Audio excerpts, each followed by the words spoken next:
Hello friends. Last video जो है हमने चैप्टर 21 का फर्स्ट पार्ट किया था, तो चलिए स्टार्ट करते हैं, बाकी क्वेश्चंस भी कर लेंगे। क्वेश्चन नंबर 1, सेना संचार बीमा जैसे विषयों को किस सूची में रखा गया? सेना संचार बीमा जैसे विषयों को किस सूची में रखा गया था? तो इसका राइट आंसर है संघ सूची में। तो मैं एक बार और रिवाइज करवा देती हूँ कि 3 सूची थी, केंद्रीय सूची, प्रांतीय सूची और संघ सूची। केंद्रीय सूची में विदेशी मामले, रक्षा, डाक, तार, सार्वजनिक ऋण इनको शामिल किया गया था। प्रांतीय सूची में स्थानीय स्वशासन, शिक्षा, चिकित्सा, भूमि कर, अकाल सहायता, कृषि व्यवस्था इन्हें शामिल किया गया था। और संघ सूची में सेना संचार बीमा जैसे विषयों को शामिल किया गया था। तो आप इन तीनों फैक्ट जो हैं इन्हें याद कर लेंगे, ठीक है। तो इन्हें बार बार वीडियोस को अगर रिवाइज करेंगे तो ये आपको अच्छे से समझ में आ जाएंगे।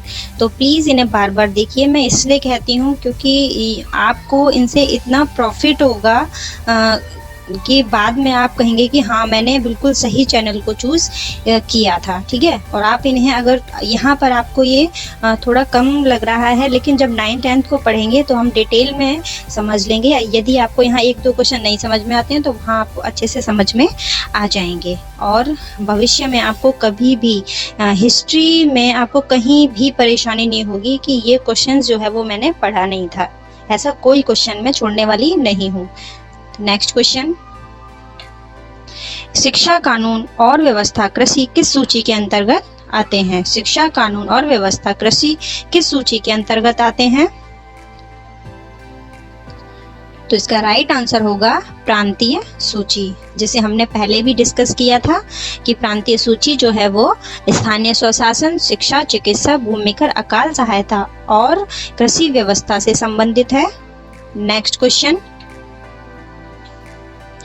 विधि, दीवानी तथा फौजदारी विषय किस सूची के अंतर्गत आते हैं? विधि, दीवानी तथा फौजदारी विषय किस सूची के अंतर्गत आते हैं? इसका सही जवाब है यह सभी समवर्ती सूची के अंतर्गत आते हैं। किसके अंतर्गत आते हैं? समवर्ती सूची के अंतर्गत आते हैं। नेक्स्ट क्वेश्चन, भारतीय शिक्षा का मैग्ना कार्टा किसे कहा गया है? वेरी वेरी इंपॉर्टेंट क्वेश्चन, इस पर स्टार लगा लीजिए, इसे माइंड में बिठा लीजिए कि भारतीय शिक्षा का जो मैग्ना कार्टा है वो चार्ल्स वुड के डिस्पैच को कहा जाता है, जो 1854 में आया था, ठीक है।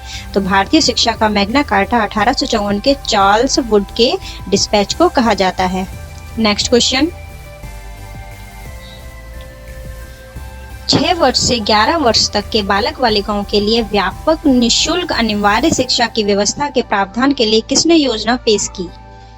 6 से 11 वर्ष तक के बालक बालिकाओं के लिए व्यापक निःशुल्क अनिवार्य शिक्षा की व्यवस्था के प्रावधान के लिए किसने योजना पेश की थी? तो वह शिक्षा सलाहकार सर जॉन सर्जेंट ने यह योजना पेश की थी। Next question, Charles Wood dispatch जो 1854 में आया था, जिसे भारतीय शिक्षा का मैग्ना कार्टा भी कहा जाता है, इसके अंतर्गत उच्च शिक्षा का माध्यम क्या रखा गया?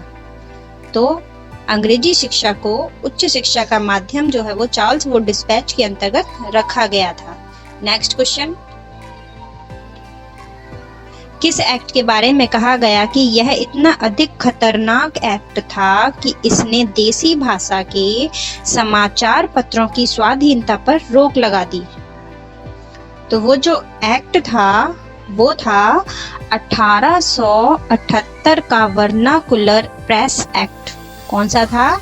1878 का वर्नाक्यूलर प्रेस एक्ट, जिसे कि बहुत खतरनाक एक्ट कहा जाता है क्योंकि इसने जो देसी भाषा के समाचार पत्र थे उन पर रोक लगा दी थी।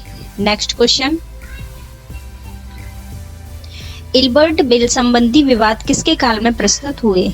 इल्बर्ट बिल संबंधी विवाद जो थे वो किसके काल में प्रस्तुत हुए थे? तो वो लॉर्ड रिपन के काल में प्रस्तुत हुए थे। नेक्स्ट क्वेश्चन,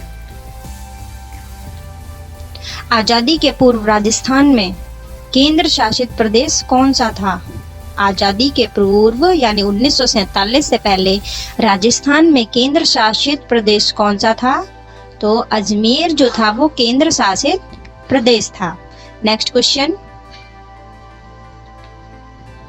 इन देशी रियासतों का शासन किसकी निगरानी में चलता था? इन देशी रियासतों का शासन किसकी निगरानी में चलता था? इसका सही जवाब है अंग्रेज रेजिडेंट की निगरानी पर देशी रियासतों का शासन चलता था। नेक्स्ट क्वेश्चन, 1839 में जयपुर की राजमाता को किस पद से हटाया था? 1839 में जयपुर की राजमाता को किस पद से हटाया गया था? इसका सही जवाब है अभिभावक के पद से हटाया गया था। नेक्स्ट क्वेश्चन, किस ब्रिटिश एजेंट ने न्याय विभाग से शासन विभाग को अलग कर दिया था? किस ब्रिटिश एजेंट ने जो न्याय विभाग था उसे शासन विभाग से अलग कर दिया था? तो इसका राइट आंसर है ब्रिटिश एजेंट थर्शवी ने न्याय विभाग को शासन विभाग से अलग कर दिया था। नेक्स्ट क्वेश्चन, किस राज्य में फौजदारी व दीवानी अदालतों की स्थापना की गई थी? किस राज्य में फौजदारी व दीवानी अदालतों की स्थापना की गई थी? इसका राइट आंसर है जयपुर। जयपुर राज्य में फौजदारी व दीवानी अदालतों की स्थापना की गई थी। नेक्स्ट क्वेश्चन, राज्य का सर्वोच्च न्यायालय की संज्ञा किसे दी गई? राज्य का जो सर्वोच्च न्यायालय है, हाई कोर्ट है, इसकी संज्ञा किसे दी गई थी? इसका राइट आंसर है महकमा खास को सर्वोच्च न्यायालय की संज्ञा दी गई थी।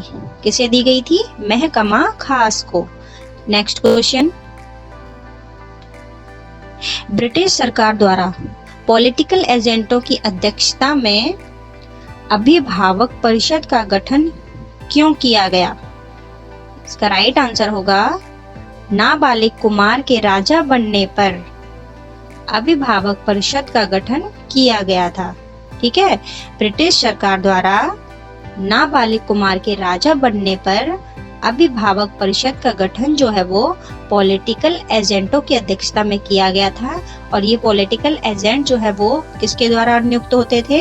यह ब्रिटिश सरकार के द्वारा नियुक्त किया जाते थे। नेक्स्ट क्वेश्चन, राजस्थान में अंग्रेजी व्यवस्था का आरंभ किस क्षेत्र में हुआ? राजस्थान में अंग्रेजी व्यवस्था का आरंभ जो है वो किस क्षेत्र में हुआ था? इसका सही जवाब है अजमेर क्षेत्र में। राजस्थान में अंग्रेजी व्यवस्था का आरंभ जो है वो अजमेर क्षेत्र में हुआ था। और चूंकि आज़ादी के पहले जो है वो राजस्थान में अजमेर केंद्र शासित प्रदेश था और अंग्रेजों ने यहीं पर अपना मुख्यालय बनाया था। नेक्स्ट क्वेश्चन, अजमेर में राजकुमारों को शिक्षित करने के लिए किस कॉलेज की स्थापना की गई थी? अजमेर में राजकुमारों को शिक्षित करने के लिए किस कॉलेज की स्थापना की गई थी? इसका सही आंसर है मेयो कॉलेज की। किसकी की गई थी? मेयो कॉलेज की। नेक्स्ट क्वेश्चन, अभिभावक परिषद का गठन उदयपुर में कब किया गया? अभिभावक परिषद का गठन उदयपुर में कब किया गया था?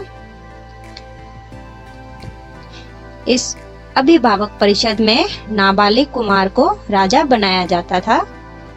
तो इसका गठन उदयपुर में 1861 ईस्वी में किया गया था। नेक्स्ट क्वेश्चन, 1922 में उच्च न्यायालय के अनुरूप मुख्य न्यायालय कहाँ स्थापित किया गया? 1922 में उच्च न्यायालय के अनुरूप मुख्य न्यायालय जो है वो कहाँ स्थापित किया गया था? इसका राइट आंसर होगा बीकानेर रियासत में। नेक्स्ट क्वेश्चन, राजस्थान की सभी रियासतों में ब्रिटिश न्याय व्यवस्था के समान न्याय व्यवस्था कब लागू की गई? राजस्थान की जो सभी रियासतें थीं उसमें ब्रिटिश न्याय व्यवस्था के समान जो न्याय व्यवस्था होती है उसे कब लागू किया गया था? तो उसे लागू किया गया था 1930 ईस्वी में। तो इसी के साथ आपका जो चैप्टर 21 है वो समाप्त होता है। तो अब हमने क्लास 8th के जो चैप्टर 21 है इसे कंप्लीट कर लिया है। तो मिलेंगे नेक्स्ट चैप्टर के साथ नेक्स्ट वीडियो में। Thank you. मेरे चैनल को सब्सक्राइब कीजिए। नए वीडियो पाने के लिए बेल आइकन पर क्लिक कीजिए और यदि आपको पसंद आए तो लाइक कीजिए और ना पसंद आए तो डिसलाइक कीजिए, पर कुछ जरूर कीजिए। थैंक